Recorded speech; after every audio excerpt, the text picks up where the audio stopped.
Couch Guy Sports Podcast, episode number 107.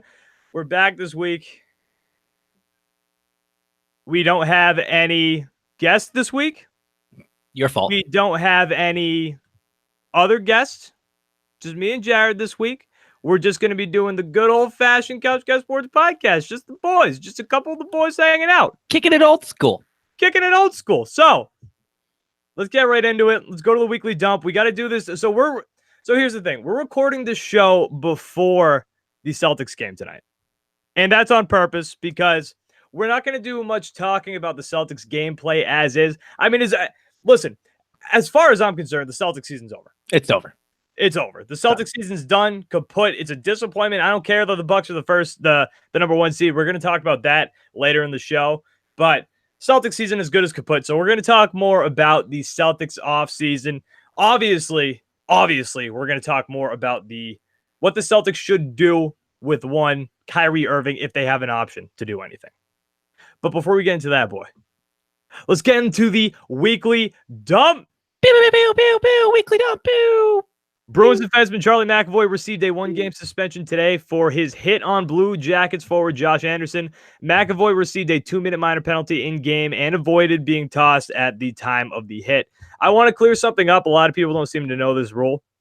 So in this position, if Charlie McAvoy did get a 5-minute major penalty, he doesn't just get 5 minutes and gets to come back. He gets a 5-minute major penalty in this situation. He's tossed. Well, because it wouldn't have been like an actual 5-minute penalty. It would have been like 2 minutes and like a misconduct. It would have been 5 minutes, I believe, but he would have just been ejected.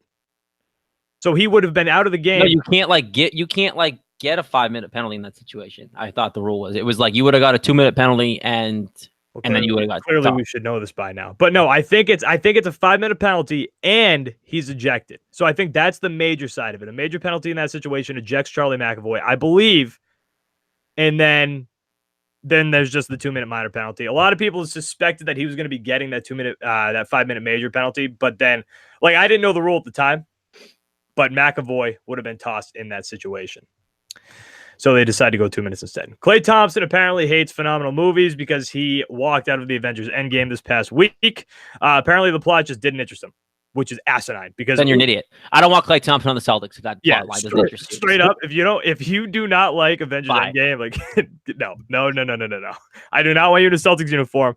Klay seems like a good enough dude. You don't like Avengers Endgame, I don't trust your decision making. In other Klay Thompson news, Warriors coach Steve Kerr says that he is not concerned about losing Klay in free agency this offseason. Although it seems relatively written in stone, I don't necessarily. A lot of people are saying that he's going to go play with the Lakers. I don't necessarily think that that's true. I don't think anyone wants to play for the Lakers right now. No one even wants to go coach the Lakers. No, I'm with you. I really don't think that they're going to. I don't think they're going to end up sending him. I don't think he's going to sign with the Lakers because I don't think anybody wants to play with LeBron right now, especially with the toxicity. Good job. Toxicity. Yeah. Going on with the head coaching job. Like Tyronn Lue just came out right before we started this. Tyronn Lue, who was apparently talking to the Lakers about becoming their next head coach, backed out. He doesn't want that job anymore. LeBron's binky. Binky. Tyronn Lue is like, you know what? Second thought. Nah. I've done it once. I'm good now. I'm good. I'm out. So Tyronn Lue out of the conversation. I don't think Klay's going to go to the Lakers. Klay's staying in Golden State, baby. I wouldn't be shocked if he ends up staying in Golden State, but Kevin Durant not going to stay in Golden State. So Durant's going bye-bye. Story for a different day. Rodney Harrison, in a call to WEEI, said that he believes Rob Gronkowski will be back this season. He now joins the likes of Drew Rosenhaus, Julian Edelman, and Tom Brady, and those who have made comments about a possible return of Gronk. In other Rodney Harrison news, the former safety was elected to the Patriots Hall of Fame, deservingly. Mm-hmm. He beat out the other two finalists, Mike Vrabel, Richard Seymour. Personally, I think Richard Seymour's a little underrated because the position's not as sexy. He wasn't as vocal as Rodney Harrison was during his time, and he's not like a TV personality. People still know Rodney Harrison. Well, Rodney wasn't as controversial either. Richard Seymour wasn't as controversial. Yeah, no, that's what I mean. He was quiet. He was under the radar, but if you go back and watch those tapes, he was dominant. He was dominant, man. I think Richard Seymour doesn't get the respect he deserves necessarily. I'm not saying people don't respect him, but I think out of this class, I love Rodney Harrison. He deserves the Patriots Hall of Fame. I might have gone Richard Seymour in this case. Nah, Rodney You Harrison, know what? guy. Love it. You know what? I love Rodney Harrison too, but you know what? Maybe I should have voted if I cared this much. Let me ask you guys a question, right? So while we're on the weekly dump, why do you think Gronk went through this whole fucking thing of thinking about retiring just to turn around and say, "No, I'll play another year"? It's Because it's the Patriots. If Gronkowski comes back later in the season, week 9. Is that what you think he's going to do, though? Because the way they're talking, I do. Like he's just going to come back at the beginning of the season. No. If he comes back, I think he will be back at the end of the season because if he does come back at the end of the season, I believe right now he's a $9 million cap hit. If he doesn't come back till week 9, that $9 million cap hit's not a thing. I believe it might be only maybe $1 million. I don't know the exact number, but it's significantly different. It's a significantly lower number. So that gives the Patriots more opportunity to go out and sign guys. So that's why I think I don't know. I'm in the camp that I think Rob Gronkowski might be back. And this isn't like the David Ortiz thing when people were like, oh, David Ortiz is coming back this season. You knew Poppy was done. He was running on stubs by the end of the season. Gronk's not done. Rob Gronkowski, I think there's a legit shot that he is not done. But if he comes back, I think it's like just enough games to play in the playoffs. 9. I think he'll come back in week 9. Yeah, not 9 games. I think he'll come back in week 9. Yeah, like I just don't think he wants to do anything but win Super Bowls now. And if he can take off half the season and come back and be fine, then whatever. But I think he's going to get bored. Like I just think he's really not ready to hang it up yet, but his body is trying to tell him he wanted him to hang him up. All right, JD Martinez hit bomb number 200 in the Red Sox Tuesday night win over the Baltimore Orioles. The Bruins advanced past the Columbus Blue Jackets in 6 games and are now headed to the Eastern Conference Finals to take on the Hartford Whalers, aka the Carolina Hurricanes. And finally, the Patriots cut slot receiver Bruce Ellington today. Ellington literally signed in March, so that was like a cup of coffee. Kind of forgot about that. Yeah. I was like, oh, he was a Patriot. That's right. Yeah, Patriots signed him, then they cut him right away. That was the weekly dump. Pew, pew, pew. So let's get into this. Let's get into this topic. We don't like to talk politics too much on this show. It's not a political show, but this here relates to the Red Sox, and we're not necessarily going to talk about the politics aspect of things. Mm-hmm. But Alex Cora this week made it known that he's not going to be going to the White House. And quite frankly, the media has blown this up more than Alex Cora has. It's not like he came out and was like, I'm not going to go see that scumbag Donald Trump at the White House. That's not what he did. He just said, I'm not going to go to the White House. That's it. Correction. He did not do that. Yep. He did not say that. He did not insult the president in any way. But he cited he basically said that he doesn't like the way Puerto Rico was treated post Hurricane Maria, which that's a political conversation we can have on a different day. I'm not going to necessarily say I agree, but not going down that road. But I might. Yeah. But wait, this isn't a political show. So, should we care at all that Alex Cora is not going to the White House? Absolutely not. Who gives a crap? We shouldn't. We shouldn't. The media the media wants us to care. We shouldn't care. They're blowing it up for no reason. It makes no sense to why anyone cares. Like, it's their choice. I weigh on the side, if you want to talk a little politics, that you should respect the office, like in general, just like because kind of like how cool is it to like you get a backstage tour of the White House, like you get to go into the White House, hang out with the president. Like, I know it's Donald Trump, but I lean towards the side of like respect the office and go. But I don't care. Like, I'm not sitting here like freaking out, like getting all pissy, like they should have gone, man. Like, why are they like? No, I don't care. Not a big deal. So, yes and no for me, because yes, like I think you should respect the office. Me personally, I would go, but I understand why people don't want to go because while there are some people who may love this president. Heath Hembry. I think that number is dwindling as the days go on. No, Heath Hembry, I think it was after the World Series. Heath Hembry, after the World Series, they asked him if he was going to go to the White House, and he was straight up like, yeah, I fucking love Donald Trump. I fuck with him, or something along those lines. So there are people on the team who love Donald Trump, which is fine. Go to the White House, great. I would personally go to the White House just because that's an experience. It's the White House, dude. I mean, yeah, who knows if you're going to ever get that opportunity again. I would just love to go see the White House. Yeah. But on the other hand of things, like I do see why players and Alex Cora don't want to go. I get it. It shouldn't be a big deal either way, but I would go in that situation because it's the White House. You're going to get a backstage tour, basically. Like, you're going to get a walk around the office. You're going to go to the Oval Office. They take them to the Oval Office. Like, that's just cool. Yeah, exactly. And like I was saying, I would absolutely go. There's no doubt about it. But I mean, it's also like it's just different situations for everybody. Like if these certain players have that feeling, like this guy is, I mean, let's call it what it is. A lot of people think that he's divisive. And if that's your reasoning, if that's why you do not want to go to the White House, then sure, then don't go to the White House. Whatever, that's your prerogative. But I'm not gonna have fake outrage. And I these people that you see on social media who are super upset about it, to me, it's fake outrage. They're getting attention. Yep, that's all it is. It's those people want to be mad online. Yep, that's what they do. They want to be mad online. So whatever. I mean, we're not gonna who cares? And that's gonna be a short conversation here, but who cares? Alex Cora can go to the White House. Alex Cora cannot go to the White House. All I care about is this damn team getting back to 500. They're close. They're almost there. That's all I care about. Like, get this goddamn team back to 500. Listen, you're playing the Baltimore Orioles. If you had a better opportunity to get to 500, we were going to have no Red Sox talk tonight, but let's have a little bit of Red Sox talk while we're on the subject here. If you had a better opportunity to get back to 500, if you had the best opportunity handed to you, this is it. Playing the Baltimore Orioles.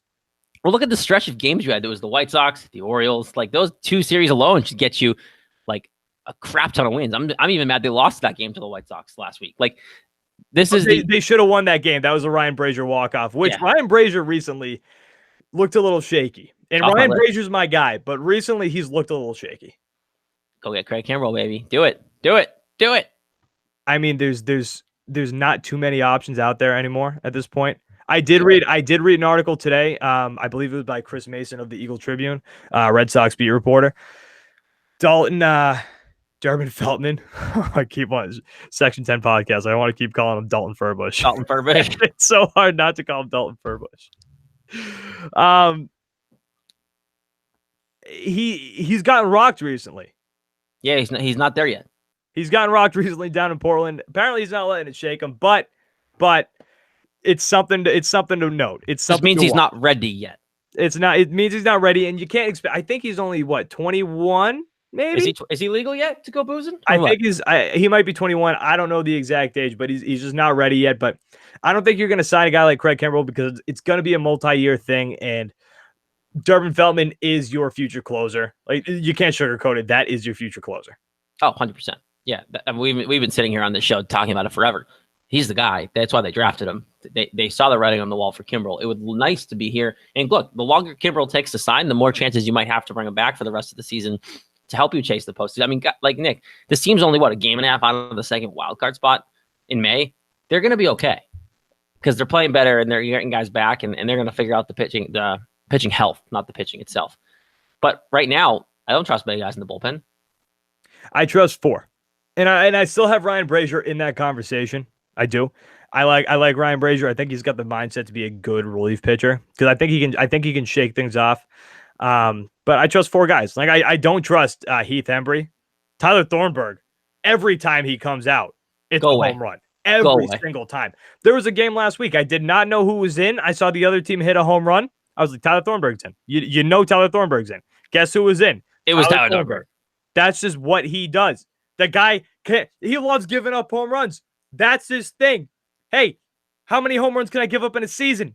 That's a statistic. I just want the high statistics. He definitely found the over-under or like the odds on him giving up a certain amount and bet on it. That's what it is. I'm probably he's point shaving. That's what it is. And it's wild. Wait, who are your 4? Give me your 4. Ryan Brazier, Matt Barnes, Brandon Workman, who's been a horse. Mm-hmm. Brandon Workman has been a horse. And if you're not paying attention to Brandon Workman, you're not paying attention to the Red Sox right now because that guy. Been a workhorse? Thank you. Brian. Workman has been a horse. I think he's only given up 2 hits on the season. Not a lot. I think it's right around there. It might be 3. No, fact, 2 hits. Not a lot of hits. Fact, that's not a lot. I think he got hit one time really hard in New York by the Yankees in that two game fake sweep by the Yankees, whatever. Yeah, not a real thing. Not a real sweep. I think that was it. And I think that was the only real bad game that he's had. That guy's got my trust 100%. And then The secret weapon of the Red Sox bullpen at the moment, Marcus Walden. I still don't trust him. I trust Marcus Walden with my life. I would give him my child right now. Be like, Marcus Walden, you protect my child. You protect my child right now. And he'll do it. In the middle of a war? Oh, look at that. ESPN notification. Mookie Betts, homer to left. Excellent. He's back. Mookie Betts, back. And you Fact, guys not get to opinion. a Red Sox top. Fact, Talk not opinion. on the Couch Guy Sports new Red Sox podcast, Into the Triangle. But Marcus Walden absolutely has my trust until proven otherwise. The guy. Give me Workman. Give me Matt Barnes. That's it. That's what I want right now. You don't trust Brazier? Not. He's off the list right now. He's struggling right now. Yeah, so I don't trust him right now. This list changes every day. This list can change, but right now, no. Sorry, I gotta send a text right now. Oh, sliding into some No, DMs. no. Listen, sometimes text messages just have to take over your life. They just have to do Amanda doesn't listen to the show. It's okay. No, she does not. All right. Boston Celtics. Yeah. Currently down 3-1. We record Wednesday, May 8th. They play tonight. And again, we didn't want to necessarily talk about the Celtics play as much as we wanted to talk about what the Celtics should be doing this offseason. Mm-hmm. Kyrie Irving. Mm-hmm. We're on different sides of the aisle here. That guy. Kyrie Irving, your superstar, your number one guy, your leader, walks off the court. 10 seconds left in the game. Yes, he did. He's not playing like the guy that he promised he would be in the playoffs. What happened on that switch I heard? No, he is not. The question is, do you want to sign Kyrie Irving this offseason? Do you want the Celtics to bring back Kyrie Irving, if that's even an option? Well, they're going to sign him either way. Let's put that out there, because if they want to get rid of him, they have to sign and trade. He's not just getting released, because here's the deal. People have to remember. Yeah, but that's not our choice. Like, he has to say yes to that. Okay, but if my point is, the only way that's all really going to work is if, like, he's dead cap space either way. Like, he's hitting your cap whether he's on your team or not. So he better be on your team, or at least get him to sign, so then you can trade him. But that being said, I still want him back. I still want him on this team. Why? I'm still convinced you need him, because I'm still convinced Danny really wants to trade for Anthony Davis. And if you trade for Anthony Davis, Kyrie Irving better. So now you're fine now with giving up Jason Tatum to get Anthony Davis? Yeah, I'm actually all over that, because it keeps Kyrie happy in here. Because I think Kyrie Irving is more effective when he's 1A or 1B as an option. With Anthony Davis here, he can now be 1A, 1B, and doesn't need to be the guy, because Anthony Davis can be here and wants to win. So, it's amazing how quick we've both flipped our stories from like 6 months ago. Yeah. But, Oh, yeah. But I'm still, I would not be mad if they decided to not keep him, because and I tweeted this out the other day, I'm leaning now to being okay with if you wanted to let Kyrie walk or get rid of Kyrie and then bring in a guy like Kemba or sign Terry and ride the youngins and Gordon Hayward. I'm okay with that, but I still would rather Kyrie here, because I'm still convinced that Danny Ainge either way trades for Anthony Davis, and if you do that, I'd rather Kyrie on the roster. No, right? You can't tell me that. If you have Anthony Davis, don't you think it's a waste if you don't have Kyrie at that point? That's the thing. If Kyrie Irving is not on this team next season, I do not want Anthony Davis. Well, I'm right there with you. I agree. I want you to build around Jaylen Brown and Jason Tatum. But back to the original question, I don't want Kyrie Irving on this team anymore. I don't want Kyrie Irving. I'm tired of it. It's May 8th. I'm tired of it. I love this guy to start the season. My God. Can we stop using the word evolve? You can't evolve anymore. You're on the brink of being eliminated in game 2. If I hear another post-game interview, me and my teammates, we need to evolve. I'm gonna evolve my game. I can get my shot whenever I want. Oh my God. Can it be any more sickening? I'm so sick of hearing this guy make up these excuses. Kyrie, the point of this is to win basketball games. The point of this is the Boston Celtics, storied franchise, historic franchise. You go further than round 2 when you have this type of talent on the roster. You're the leader of this team, buddy. You're the leader of this team. You wanted that. He's admitted he wanted that. He wanted to be the leader of the team. He walks off the court with 10 seconds left in the game. That's your leader. That's the guy you want leading your team. Somebody who leaves the game before it's over. Doesn't help his teammates. What's going on? His teammates weren't playing for him either. It's not like the rest of the team was doing well. What do you mean they weren't playing for him? They all started going ISO ball. That means you abandon your team? They weren't playing. And you want to lead? Maybe they need a little kick in the ass. That's all. And the way that you kick them in the ass is you want him to exit the court before the game. They haven't responded any other way. Look at the way they played game 1. Kyrie was on that roster, Nick. How is that a kick in the ass? He hasn't even played good. Okay, but look at the way they played in game 1, Nick. Kyrie was here. They blew him out. Why couldn't they do that again with him on the roster? If they played to their potential as everybody, look at the bench. Look at the bench. Nick, look at the bench. I'm so sick of hearing potential. How can you sit here and blame Kyrie for everything when the bench is I'm not barely blaming Kyrie for everything. I'm not. I'm blaming him for a big chunk of it because I blame Brad Stevens more than I blame Kyrie. I blame him too. I blame Brad Stevens too because Brad Stevens has to get better out of these guys. But if you're going to proclaim yourself the leader, you know what? It's not even mostly the on-court stuff that's been my biggest issue. My biggest problem is the post-game stuff. I don't know exactly who it was, but the interviewer starts bringing up the topic that he is not hitting his threes, which he's not. He's Kyrie Irving. He's supposed to be hitting the threes. Okay, they ask him that question, and next thing you know, he's like, who cares? What do you mean, who cares? Kyrie, the fans who paid hundreds of dollars to be in the stands care. The fans at home who are watching this on their TVs care. This is Boston. They like to win, okay? He is getting his looks. He is getting his looks. He's getting his looks, and he's missing his shots. The response to that is not who cares. It's not who cares. The response to that is, I have to be better. Let me ask you this. Put some blame on your shoulders for once. It's not the other guys. It's you. That's the problem. It's your attitude. Terry Rozier in the middle of the season said that when Kyrie is happy, we're all happy. So that means when Kyrie's down, you know what that means? They're down too.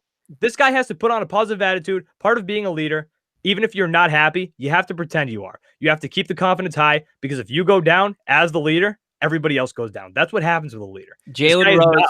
Jalen Rose came out and said that basically his teammates are packing his bag, right? Like they want him out and they're going to help him pack. That's what they said about. See, I don't even know if I believe that. I bet you Jaylen Brown does. I'm genuinely asking you, do you think the majority of these guys actually want Kyrie gone? A couple of them probably do. Terry Rozier probably does because I think Terry Rozier wants to stay. I think Terry Rozier wants to sign a contract and be in Kyrie's spot. Yeah, Terry Rozier wants to be what we all want Kyrie to be. Like in terms of he wants to be the starting point guard on this Celtics team with these guys and wants to win a championship with this group because of what they did last year. And I agree with him in a sense of Brad Stevens' system works last year. If you watched like even the last game in game 4 towards the end when they started making a little bit of a comeback, what were they doing? Moving the ball, getting looks, running the offense, and there was no ISO ball. Look what happens. Celtics basketball gets open looks, and they were making a comeback. They go back to ISO ball, and then they lose the game. So I agree that ISO ball is bad for this team and the way the roster is comprised right now. But if you're this Celtics team, do they really want to help Kyrie leave? Do they really want to pack his bags? I don't know if I necessarily believe that.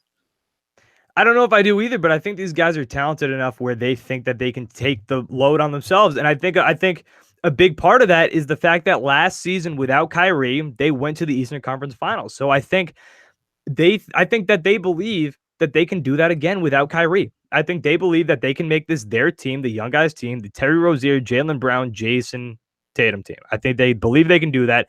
Add Gordon Hayward, who I think is going to be a million times better next season, and a veteran Al Horford. I think these guys truly believe that they can be a championship contending team. Do you think that last year actually hurt them? Like if they didn't do as well last year, if Kyrie didn't get hurt, would we be having these conversations? Would this be as big of a deal?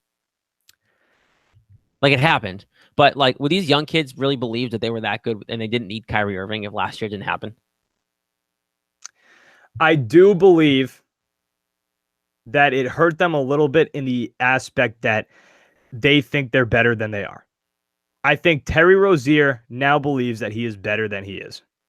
Because Terry Rozier is never going to be Kyrie Irving. No, sorry. He's not. And that's the major problem. Terry Rozier is not going to be Kyrie Irving. Did he have a great postseason run last year? Yes. Was the East much weaker last season? Yes. Yes, significantly weaker. And I think that's another problem too. I think these guys thought because they got to the Eastern Conference Finals, Game 7, that they were better than they actually are. And on top of that, you ran through an Eastern Conference that quite frankly is warm butter. Mm-hmm. That's what you did. You ran through just a tub of warm butter. And that's what I think. Very appetizing. That's what it sounds very They greasy. sprinkle that over the popcorn that they did last year. Take that hot tub of warm butter they swam through and just sprinkle it. Sounds very greasy, baby. And then LeBron James came in and just went to the movies with them and just fucking. Sounds very greasy. But I do think that actually hurt them. I do. Because this year, the East is significantly better. You added Jimmy Butler to the 76ers. The Pacers would have been a better team with Victor Oladipo, so I think that's kind of a wash there. That's an asterisk. The Bucks, Giannis is playing at a whole other level right now. It's what Giannis is doing this season is unbelievable. That guy, and I truly believe that guy's going to be the best player in the NBA in the next 2 seasons. The Bucks actually might win the whole damn thing this year. Like the Bucks could, man. They could do it. If Middleton can see, the thing is you have to prevent the threes, because you can plug up the middle, sure, and you can try to stop Giannis. So Giannis is going to get his points. So you have to try to stop everybody else, but you can't just let Giannis walk in. I think that's part of the problem. But they're doing this without Brogdon. Like they are doing this without Brogdon. Brogdon still hasn't come back. Tonight. I think he's going to be playing tonight. If he's playing tonight, the Celtics season's definitely over. If he for real. People forget how good Brogdon is. Like he was their second best player all season. The Celtics have a serious problem ahead of them this offseason. If Kyrie does leave, and look, next season, if the Celtics are playing out of their minds, if they win 65 games and they have an unbelievable season, then great. I'll be like, Kyrie Irving, thank you for coming back. I'll be a fan. But if Kyrie doesn't come back, I'm not going to cry about it. I'm not. No. Will they be a little worse? Yeah. Here's the thing, though. There's been no rumors about it, obviously, because you got Kyrie on this team. If the Celtics had a chance to sign Kemba Walker and let Kyrie walk, because I think Kyrie's personality really does poison the Celtics young core. I think it does. If the Celtics could have Kemba Walker in place of Kyrie Irving, would you do that?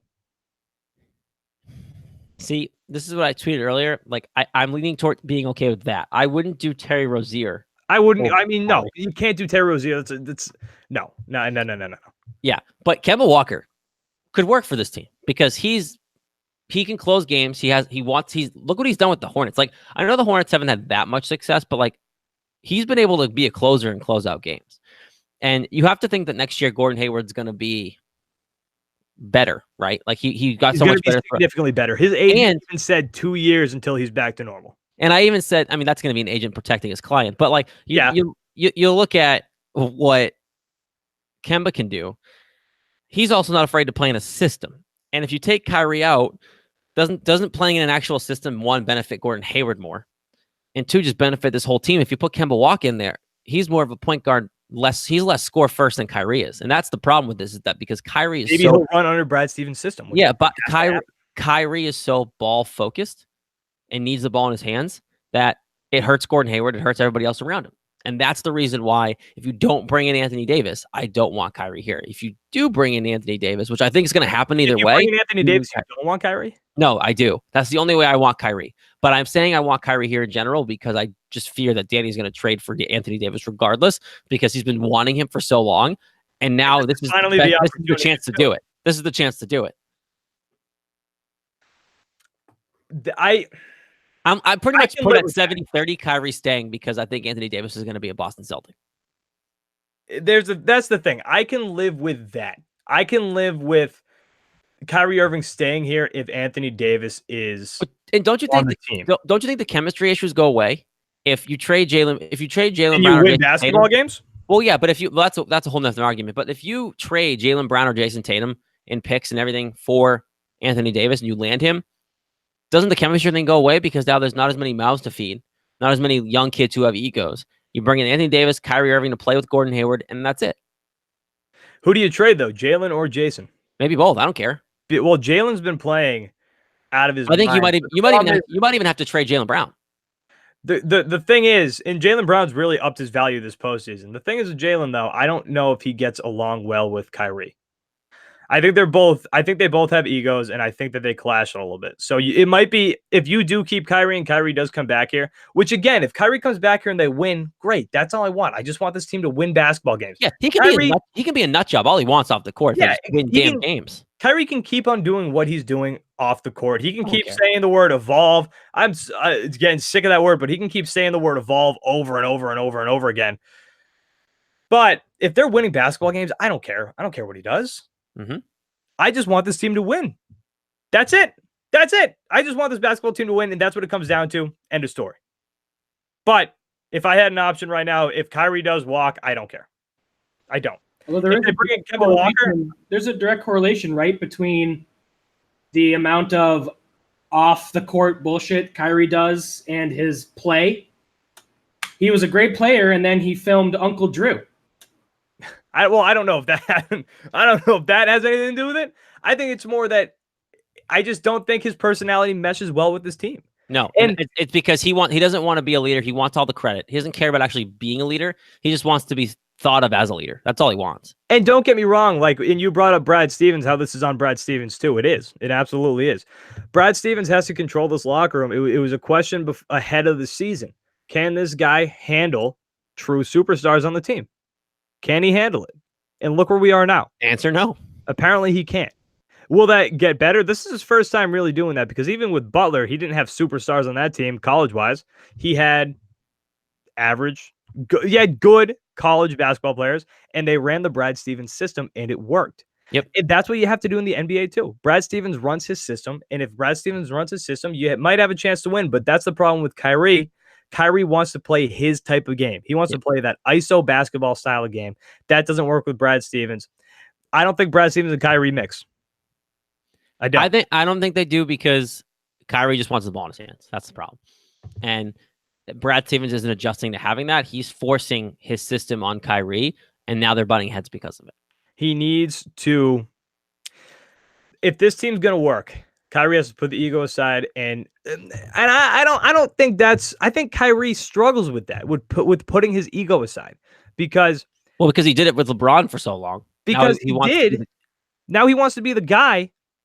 But I don't understand why he doesn't think he can be the guy. And I don't know if he actually thinks this, but it feels as though like he thinks that he won't be the guy, quote unquote, if they're running in Brad Stevens' system. With Kyrie, no matter what, you can score 5 points in a night.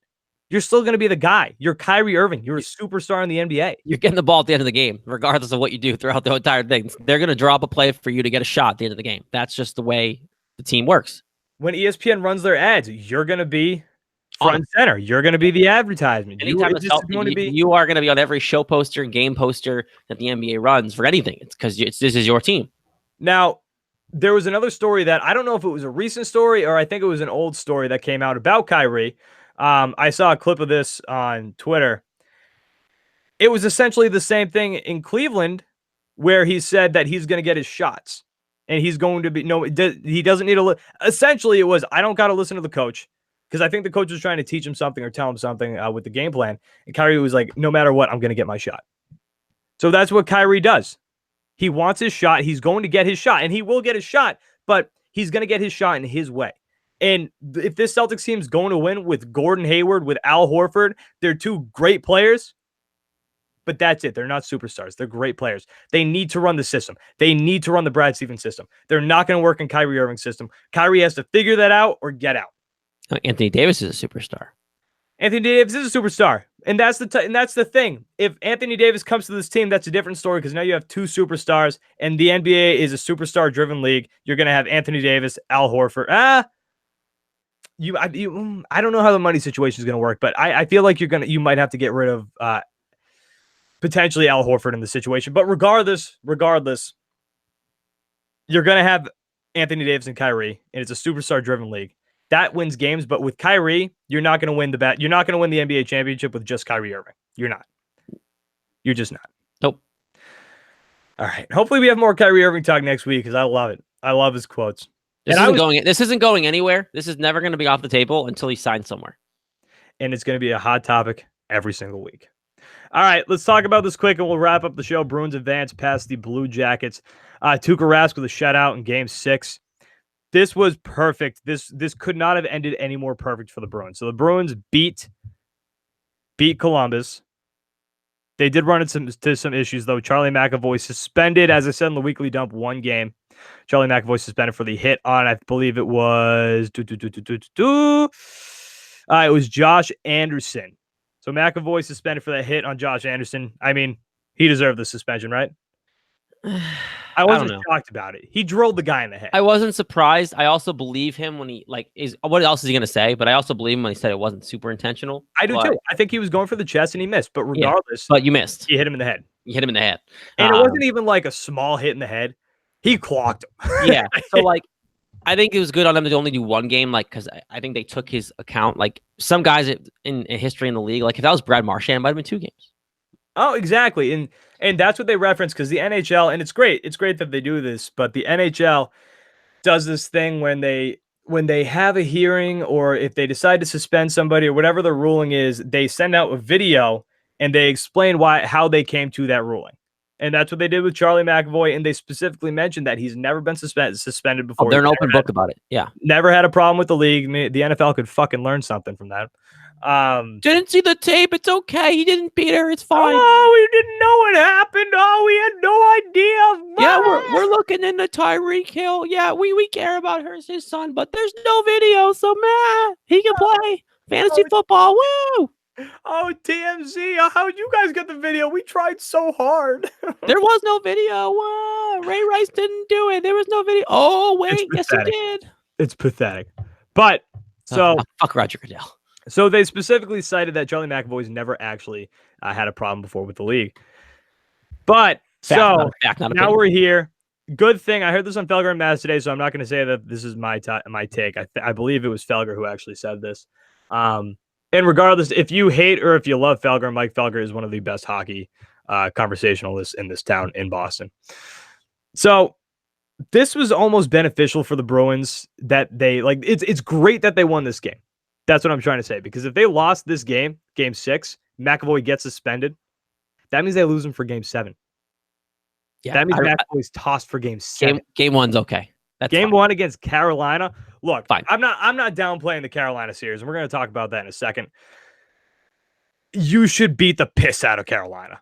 You should. Yeah, like they almost lost to the Caps, and then they took advantage of the Islanders, who no one really, I don't think, even took seriously. You're going to beat the crap out of Dougie Hamilton. You're going to make him feel it. Dougie Hamilton. The fact that Dougie Hamilton has to look. We all know what Dougie Hamilton is, and he's one of the people were so but he's one of the key components of what they're doing. They're not a physical team. People used to get so mad if you didn't like Dougie Hamilton on the Bruins. I liked him the first couple of years, and after that, I was like, meh, I'm over. I did too. And I wish I actually had the graphic here, but I'm just thinking about the Bruins defense now. Somebody said, and this was after the McAvoy news dropped, they tweeted out a graphic of last year's lines in the playoffs. Mm-hmm. This season's lines are astronomically better. So they can at least try to fill this role. And I wish Kevin Miller could come back. Kevin Miller is a big component of the success of that second line. But whatever. Brendan Carlo's been playing great. Torrey Krug's been playing excellent too. I would like Kevin Miller back because that just enhances that depth. But the Bruins defense right now has just been they're very good. They're very strong. Even if Zdeno Chara is playing like he's an old man, like he's 80 years old. Even with that, the Bruins are still playing excellent in that end. Especially it's Tuukka Rask needs to get all of the credit in the world. And I'm the first to admit, I used to shit on Tuukka Rask all day. Oh, me too. I'm right there with you. I hated Tuukka Rask. Well, he wouldn't win big games. That was the problem. That was why everyone crapped on him, because in big games, he shut down all the soft goals he used to let in. Like, oh my God. That tipped goal that went in game 6 behind Brovsky. That was a vintage old Tuukka Rask playoff goal. Yeah. Tips off of him and it trickles in. That 100%. Was a vintage old Tuukka Rask goal. This guy, Tuukka Rask, has earned my respect wholeheartedly. I will not talk bad about him until a couple years from now, if I have to. Here's the deal. Like, one, you look at the number. Like, for sure, you look at the numbers and go, okay, they're very comparable to what Tim Thomas did in the Cup run, if not a little better in certain categories. If they go on and win the Cup, Tuukka Rask no longer can get crapped on. Tuukka Rask's demons are gone, because that's all we've ever won. The same exact situation as David Price. Oh, 100%. Because you look at what he's done right now. He's the reason why a lot of these games are being won.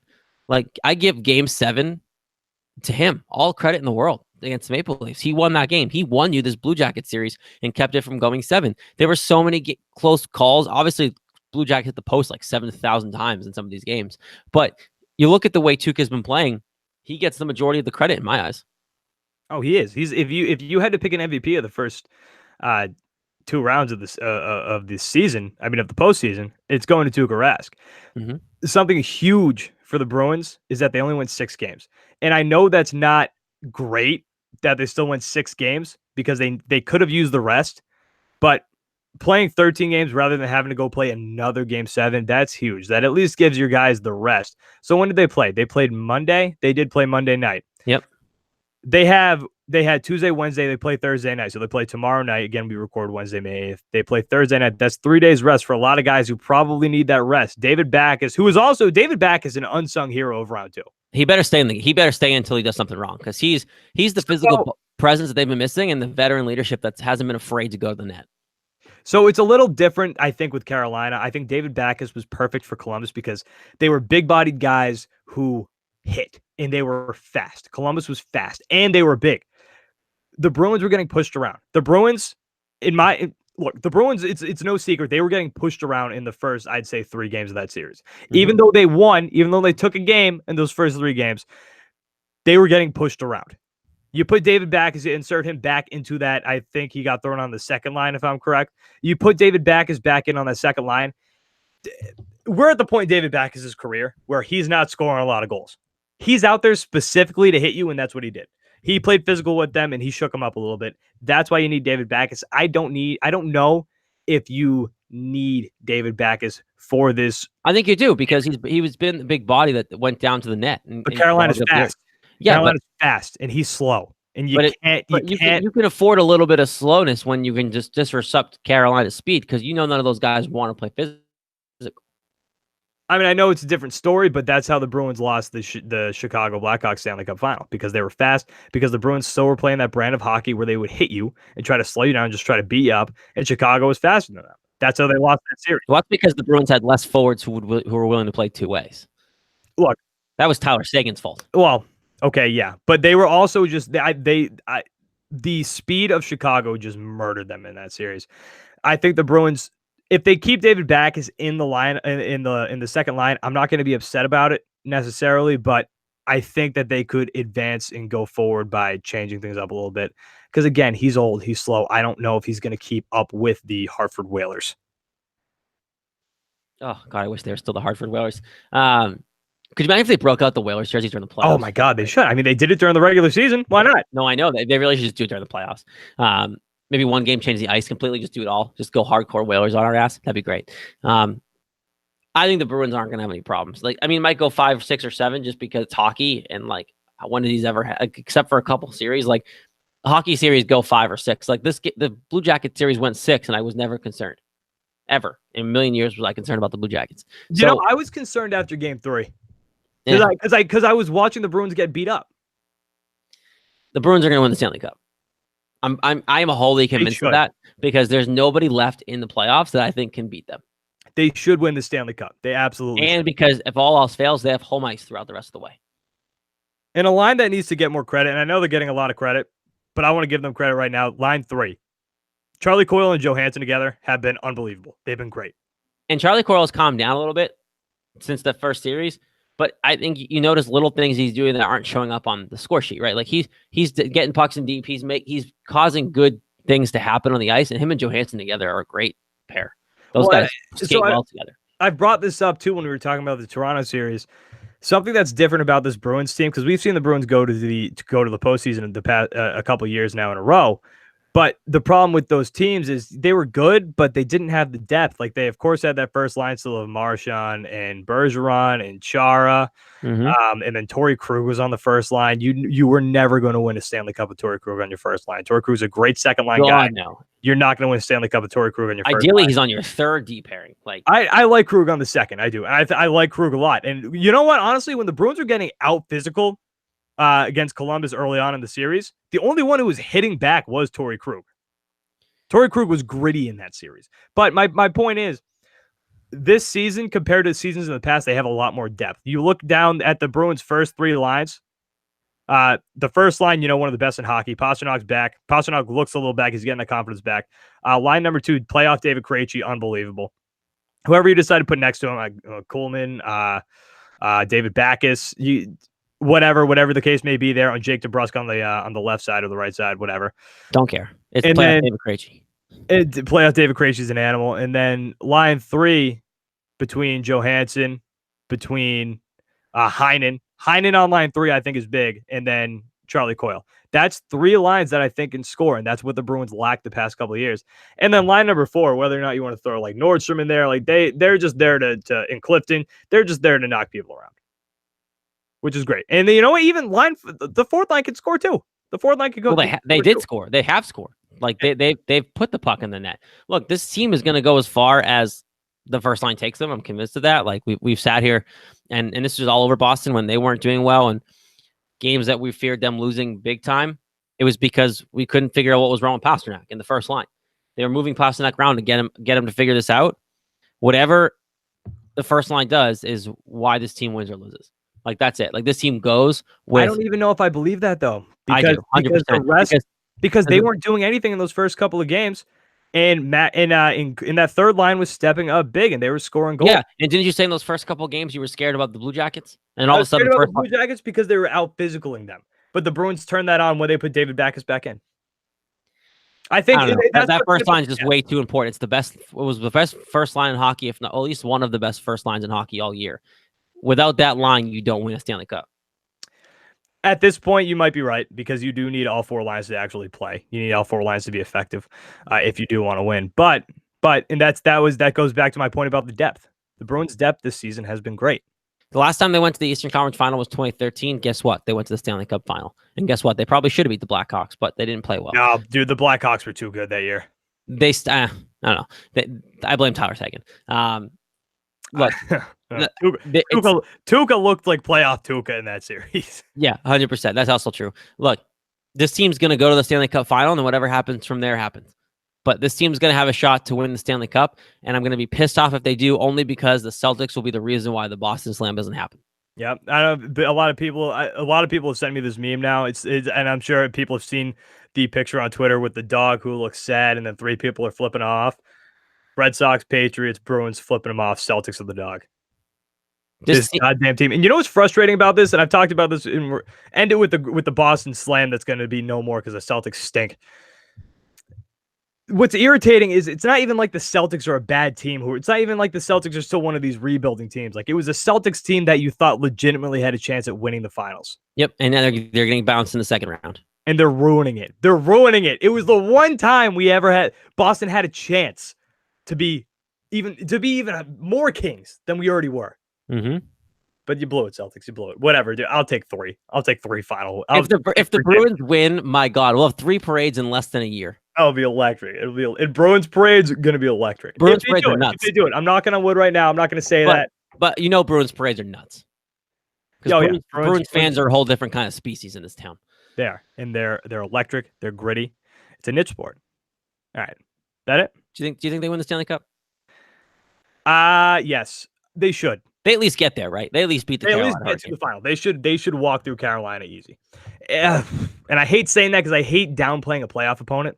Because again, it's hockey. People have to understand that it's hockey, and anybody can win. Again, I always go back to Nashville being the last seed a couple years ago.